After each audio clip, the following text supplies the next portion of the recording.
Hi, and welcome back to Ready, Set, GYO, your on-the-go guide to learning gynecologic oncology.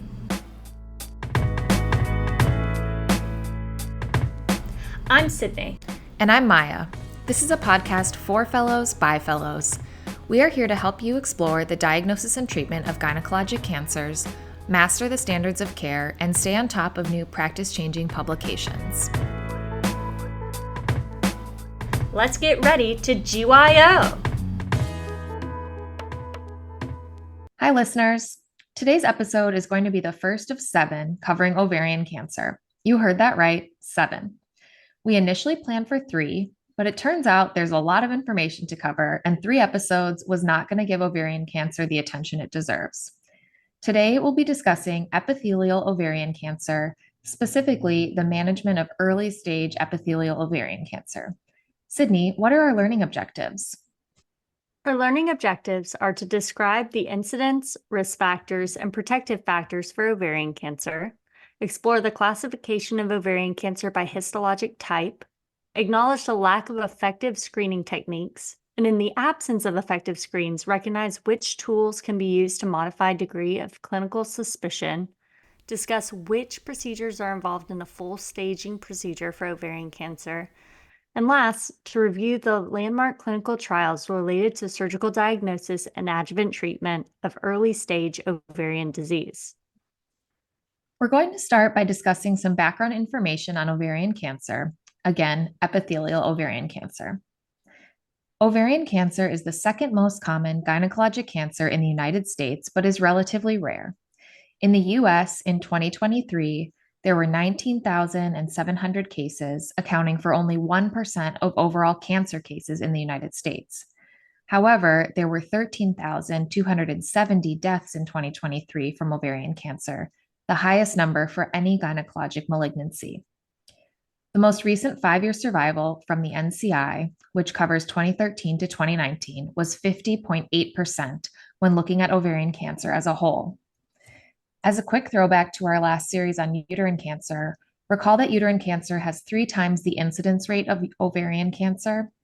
While right now ovarian cancer incidence and deaths are on the decline, uterine cancer, both incidence and deaths, are on the rise.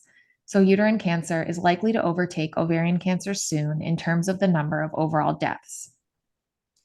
That 50% survival rate can be really daunting for people to hear.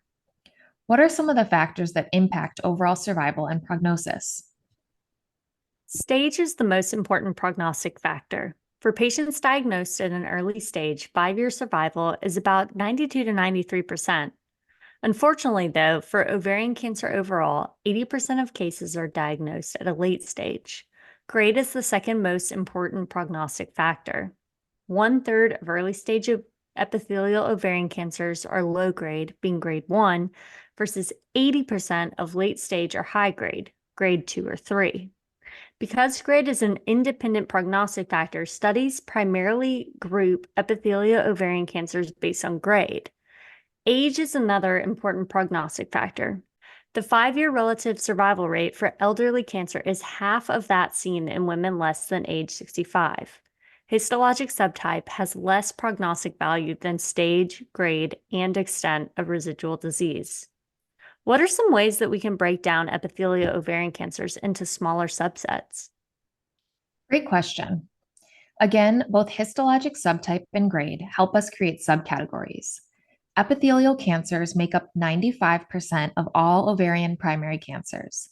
These come from the coelomic epithelium and include serous, mucinous, endometrioid, mesonephroid, aka clear cell, Brenner, undifferentiated carcinosarcoma, and mixed mesodermal tumor. In early stage epithelial ovarian cancer, mucinous and endometrioid histologies are just as common as serous histology. However, overall, about 75% of all epithelial tumors are high-grade serous. Germ cell tumors and sex cord stromal tumors comprise the other primary ovarian malignancy groups, and the final histologic category includes metastases from other sites, including GI, breast, and endometrium as examples. This episode will be limited to discussion of epithelial ovarian cancers. Again, because of the prognostic and treatment implications, Tumors of different histologic subtypes are categorized based on grade, examples of low-grade serous and high-grade serous. And these tumors are characterized by different mutation profiles.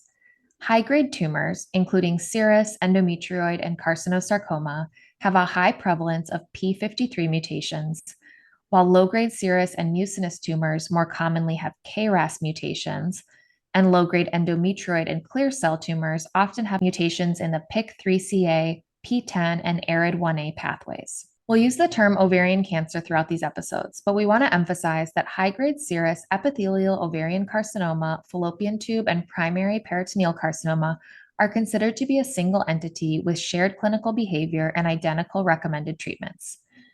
There's a lot of variation within this category. In future episodes, we will discuss less common ovarian cancers. Sydney, can you tell us about risk factors for ovarian cancer? Risk factors for ovarian cancer include factors that increase the total incidence of ovulation in one's lifetime, like early menarche, late menopause, and nulliparity. Other important risk factors include older age and a history of endometriosis. Genetic risk factors for ovarian cancer are associated with 15% of ovarian cancer cases and include hereditary syndromes such as BRCA mutations, BRIP1, RAD51C, RAD51D, Lynch syndrome, and a strong family history without a known genetic mutation. Protective factors largely encompass things that decrease the amount of lifetime ovulation, use of OCPs, history of BSO and tubal ligation, increased parity, and breastfeeding history. I've heard some people say that ovarian cancer is a, quote, silent killer. What are some signs and symptoms of possible ovarian cancer?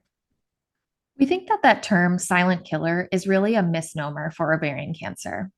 Studies have shown that most patients present to their doctor with symptoms of ovarian cancer more than 6 months before their eventual diagnosis.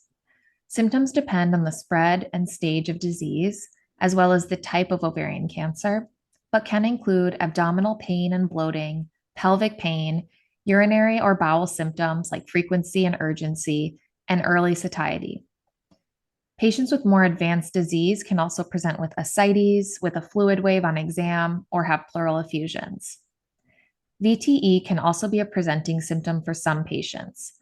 Patients with ovarian cancer have a 3 times higher risk of VTE in the year preceding their diagnosis than in the normal population. Of course, early disease may truly be asymptomatic and may present as an incidental finding on imaging.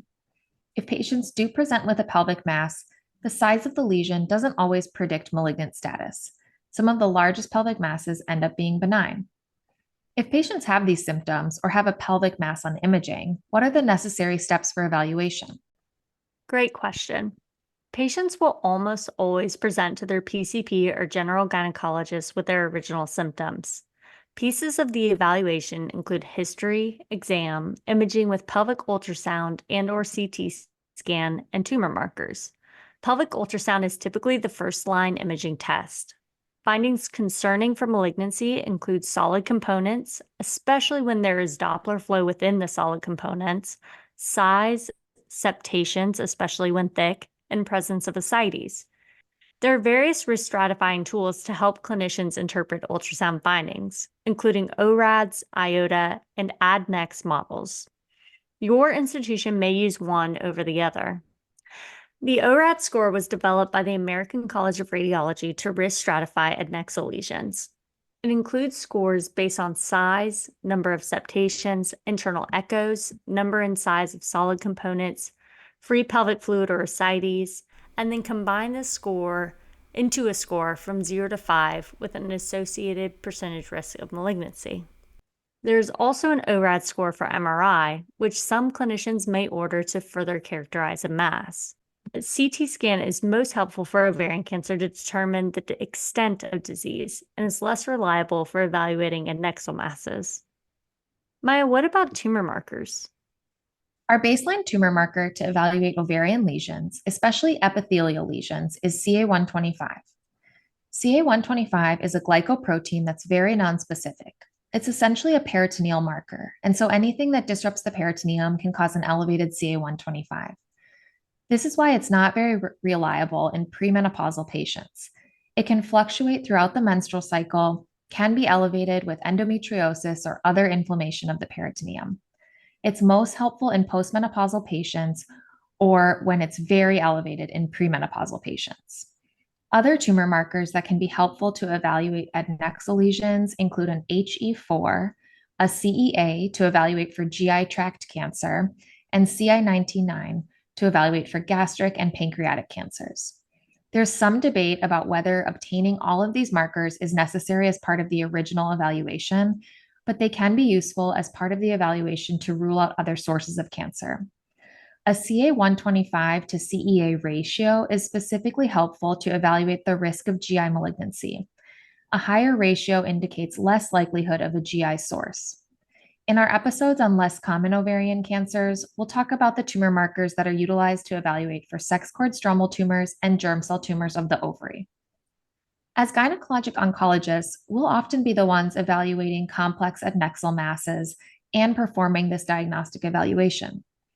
If a benign gynecologist is doing the initial workup, when should they refer a patient to us?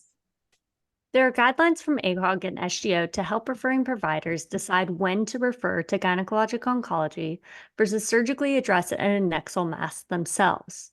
For premenopausal patients, these include a combination of very elevated CA125, presence of ascites or obvious metastases, and can include consideration of family history, like a first-degree relative with breast or ovarian cancer. In postmenopausal patients, these include any CA125 elevation, nodularity or limited mobility of the pelvic mass, evidence of metastases or ascites, and family history considerations. Maya, is there a way to screen for ovarian cancer? Unfortunately, no. There have been multiple studies evaluating the use of CA125, ultrasound, or both to screen for ovarian cancer. While specificity for detecting ovarian cancer in these studies was high, sensitivity is low, meaning that this strategy isn't cost effective. There's been no evidence that screening reduces mortality for ovarian cancer, and so it's not recommended. When we have a high suspicion for ovarian cancer or a diagnosis from a biopsy of metastatic tissue, what are the components of staging and initial management? Ovarian cancer is surgically staged. Typically, a CT chest, abdomen, and pelvis will be conducted prior to surgery to help determine whether surgery will be feasible or recommended. We have a whole episode coming up in the future that revolves around surgical considerations for ovarian cancer. In that episode, we'll discuss the utility of diagnostic laparoscopy and Fagoti scoring system, when to perform primary debulking versus use of neoadjuvant chemotherapy, and consideration of secondary debulking for ovarian cancer. If planning a primary surgery, a midline vertical incision is recommended to allow full visualization of the entire peritoneal cavity. Laparoscopic evaluation can be considered if disease appears to be early stage and the surgeon is comfortable performing minimally invasive staging. As ovarian cancer spreads via exfoliation, it's important to analyze all peritoneal surfaces for metastatic implants and to take biopsies of any adhesions or suspicious lesions, and some random peritoneal biopsies if there's no obvious extraovarian disease. Any peritoneal fluid recognized upon entry should be aspirated and sent for cytologic evaluation. If there's no fluid to aspirate, pelvic washing should be performed. What else should be a part of our staging surgery? After washings and inspection of the entire abdominal cavity with your biopsies, a hysterectomy and BSO should be performed. If the mass is confined to the ovary, every effort should be made to prevent inadvertent rupture of the mass, as this will upstage your patient and may change the recommendation for adjuvant chemotherapy. An omentectomy should be performed, including at least an infracolic omentectomy. Sydney, when should we perform a lymph node dissection or lymph node evaluation for ovarian cancer? Great question. For patients with disease that appears to be confined to the ovaries, fallopian tube, and uterus, stages 1A to 2A, a full pelvic and periaortic lymphadenectomy is recommended. As we mentioned previously, stage is the most important prognostic factor, and positive lymph nodes would upstage patients to at least stage 3A1 disease. In both retrospective and prospective trials, up to 14% of patients with apparent early stage disease had nodal metastases when full pelvic and periaortic lymphadenectomy was performed. Grade 3 lesions and serous adenocarcinomas had the highest rates of lymph node metastases. While there is controversy over the utility of systematic lymphadenectomy in patients with apparent early stage disease, the evidence does point towards improved overall survival in patients who undergo systematic lymphadenectomy. We'll discuss lymphadenectomy for advanced disease in our next episode. Maya, what if ovarian cancer is diagnosed postoperatively? For example, after surgery performed for presumed benign disease by a benign gynecologist. If patients with an epithelial cancer had their disease completely resected during their initial surgery, it's not necessary to return to the OR for completion staging with lymphadenectomy, biopsies, and omentectomy if we're planning for adjuvant therapy. If the patient would potentially be a candidate for observation and having complete staging information could potentially reduce their need for chemotherapy, then a completion surgery can be considered. Completing surgical staging can also provide patients with more treatment options, specifically for consideration of PARP inhibitor and bevacizumab if they ultimately have greater than or equal to stage 2 disease. If there was evidence of residual disease at the time of the initial surgery, then a return to the OR to achieve an optimal debulking is recommended, unless disease is unresectable, in which case neoadjuvant chemotherapy is recommended. After surgical intervention is performed, what are the next steps for managing early epithelial ovarian cancers? Several trials have investigated whether adjuvant therapy is needed after surgical intervention. It's important to remember that the FIGO staging for early stage ovarian cancer was updated in 2014. Studies published prior to this time used a different staging system, which didn't include 1C1, 1C2, 1C3, and many weren't completely staged. However, many of these older studies were large and had more power to detect differences, so they're the best information we have. Because of the rarity of ovarian cancer itself and the double rarity of early ovarian cancer, it's difficult to conduct trials with sufficient power to detect differences. Most of the early stage trials included patients with all histologic subtypes of epithelial ovarian cancers. We know that histologic subtype does greatly impact chemoresponsiveness and tumor behavior. And so again, we don't have great data for differentiating treatments decisions between tumors with different histologies. Keeping that in mind, let's dive into the landmark studies we have for early epithelial ovarian cancer. Several trials in the early 1990s evaluated adjuvant chemotherapy regimens for early stage ovarian cancer. In GOG 7601 and 7602, melphalan, IP chromic phosphate, and observation were compared, and there was no overall survival benefit with any adjuvant regimen. Similarly, Bolus et al. Evaluated cisplatin, observation, and IP chromic phosphate and didn't show an overall survival benefit with the addition. GOG 95 compared IP therapies with chromic phosphate versus cyclophosphamide and cisplatin, and again didn't show an overall survival benefit. Due to the increased risk of small bowel perforation, chromic phosphate has not been evaluated as an option in further trials. So these trials all showed no benefit to overall survival with chemotherapy for early stage disease. However, I know we often give chemotherapy for early stage disease. How did we get to that point? You're right. Trials that were conducted in late stage epithelial ovarian cancer actually gave us more information about which agents to use. We've come to use carboplatin and paclitaxel due to the trials conducted in advanced epithelial ovarian cancer, which we'll discuss in the next episode. However, the decision of which patients to offer adjuvant chemo for early stage epithelial ovarian cancer comes from the ICON-1 and EORTC action trials. They were conducted separately but had a planned combined analysis after completion.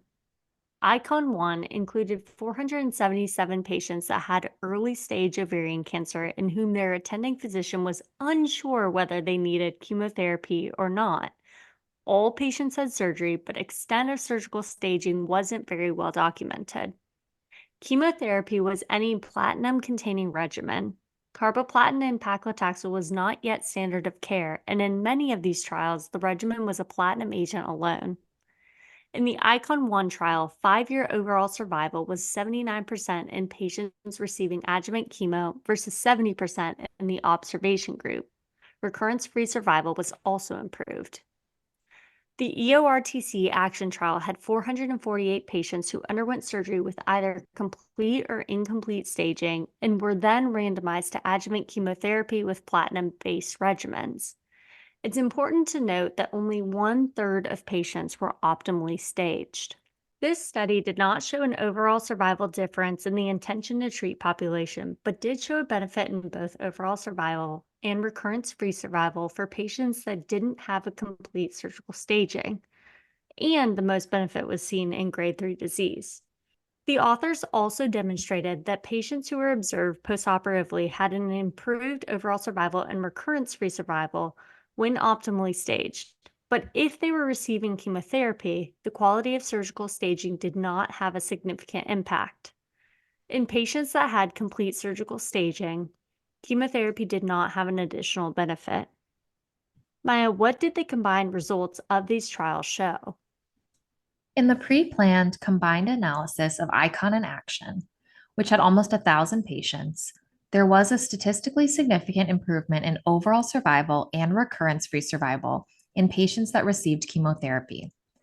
The overall survival was 82% in the chemo group versus 74% in the observation group. In subgroup analyses, no patient or tumor factor impacted the benefit of chemo. So, this is the analysis that we use to recommend chemotherapy for early stage epithelial ovarian cancer. It's important to remember the limitations of the individual trials here, specifically in regards to the quality of surgical staging. So, Sydney, do patients with early stage epithelial ovarian cancer need the same amount of chemotherapy as patients with advanced disease? This question was evaluated in GOG 157, published in 2006, which was a non-inferiority phase 3 randomized control trial, which evaluated the use of 3 versus 6 cycles of carboplatin and paclitaxel for patients with high-risk early-stage epithelial ovarian cancer, including all histologic subtypes. Patients had stage 1A to 1B with grade 3 disease, clear cell, stage 1C, or completely resected stage 2 disease. This study demonstrated no additional overall recurrence-free survival benefit with 6 compared to 3 cycles of adjuvant chemotherapy. As expected, there were higher rates of grade 3 and 4 toxicity with 6 cycles, specifically with neurotoxicity. A follow-up subgroup analysis of this study explored impact in different histologic subtypes. They demonstrated a recurrence-free survival benefit with 6 cycles in serous subgroups, but did not demonstrate an overall survival benefit. In non-serous subgroups, there was neither a recurrence-free survival or overall survival benefit. GOG 175 then evaluated whether, after 3 cycles of carboplatin and paclitaxel for early stage fully resected ovarian carcinoma, the addition of weekly low dose paclitaxel would have improved outcomes. This was a negative trial which showed no benefit of the additional maintenance chemotherapy, but an increase in toxicity. So it seems like the takeaways from these studies is that 6 cycles does not improve overall survival for any patients, but for serous histologies, it may decrease the risk of recurrence and so could be considered for a subset of patients. Do we ever use radiation for early ovarian cancer? We don't have a lot of data to guide this, but there have been a couple of trials that evaluated pelvic and abdominal XRT in early epithelial ovarian cancer. Swenerton et al. Compared adjuvant chemotherapy versus chemotherapy with abdominal pelvic radiation or whole abdominal radiation for early stage epithelial ovarian cancer. And in grade 1 to 2 clear cell, mucinous, and endometrioid tumors, there was a 43% reduced risk of overall mortality.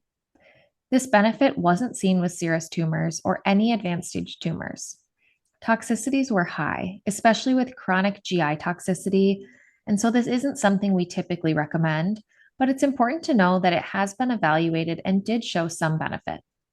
So, based on all of this data, do we recommend chemotherapy for all patients with early stage epithelial ovarian cancer? Not necessarily. In the NCCN guidelines, observation is recommended for stage 1A and 1B mucinous carcinoma, stage 1A and 1B grade 1 endometrioid carcinoma, and stage 1A, 1B low grade serous carcinoma. We'll discuss mucinous and low grade serous cancers in more depth in an upcoming episode. Observation is also an option, as is adjuvant IV chemotherapy for patients with stage 1A clear cell carcinoma, stage 1C mucinous, stage 1C grade 1 endometrioid, and stage 1C low grade serous. These recommendations align with what we know about chemotherapy. It works much better in higher grade tumors, so observation is an option for patients with early stage, completely resected epithelioid ovarian cancer that is low grade, meaning grade 1 to 2. Note that no grade 3 tumors have observation as an option. For these tumors, adjuvant chemotherapy is the recommendation with consideration for 3 versus 6 cycles, as discussed earlier in this episode. The last thing we want to discuss today is whether there are patients in whom fertility-sparing management can be considered. Maya, can you tell us about that? Of course. Fertility sparing management can be considered for some patients. For patients with stage 1A to 1B disease in whom fertility is desired, hysterectomy can be avoided. Patients with stage 1A disease can also have a unilateral salpingo-oophorectomy.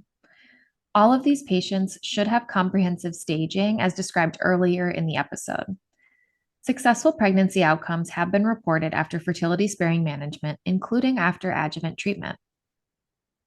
Wow, I learned a lot today, and we hope you did too from today's episode of Ready, Set, GYO, a podcast for Gynonc Fellows. Here are your key takeaways from today's episode. Ovarian cancer is overall rare, but due to the majority being diagnosed at a late stage due to nonspecific symptoms, it has a high mortality rate. The most important prognostic factor is stage at diagnosis, followed by grade of tumor. The histologic subtypes are determined by their derived tissue. The 3 major categories are epithelial, germ cell, and sex cord stromal tumors. The most common epithelial tumors are serous, mucinous, endometrioid, clear cell, and Brenner. CA-125 and transvaginal ultrasonography have been investigated in large population-based studies for screening of ovarian cancer. Their positive predictive value is not sufficiently high, and therefore they are not recommended in low-risk populations for screening. However, these can be used as pieces of data to increase or decrease degree of suspicion for malignancy. A full staging procedure is important for determination of prognosis and need for adjuvant chemotherapy. This includes TAH, BSO, pelvic and para-aortic lymphadenectomy, infracolic omentectomy, peritoneal biopsies, and pelvic washings. This can be modified in select cases for fertility conservation by omitting the hysterectomy and potentially omitting the contralateral salpingo-oophorectomy. The ICON/ACTION combined analysis showed an improvement in overall survival and recurrence-free survival in patients with early-stage ovarian cancer who received adjuvant chemotherapy. The use of carboplatin and paclitaxel were extrapolated from late-stage ovarian cancer studies. GOG 157 established that overall survival and recurrence-free survival are equivalent for 3 cycles versus 6 cycles in early-stage epithelial ovarian cancer for the majority of subtypes. GOG 175 did not demonstrate a benefit of maintenance paclitaxel following adjuvant chemotherapy, and no other types of maintenance therapy have been studied for stage 1 ovarian cancers. This has been another episode of Ready, Set, GYO, your source for all things gynonc. If you'd like to check out today's show notes, take some practice questions, or explore resources we use to create the podcast, head to readysetgyo.com, the companion website for our podcast. We encourage you to reach out if you have ideas for new episodes, questions or comments about existing episodes, or thoughts of how we can make this podcast even better suited for you. We're excited to continue to learn with you. To stay up to date on all things Ready, Set, GYO, check out our Instagram and Twitter at Ready, Set, GYO. To support us and our production of future episodes, check out our Patreon at Ready, Set, GYO. This episode was recorded by Sydney Oesch and Maya Gross. Our sound editor is Brogan Brown. Our media and website manager is Sky Jacobson. We'd like to thank Dr. Bunja Rungrang, faculty at the Medical College of Georgia, who reviewed the content of this episode for accuracy and completeness. Sydney and Maya signing off.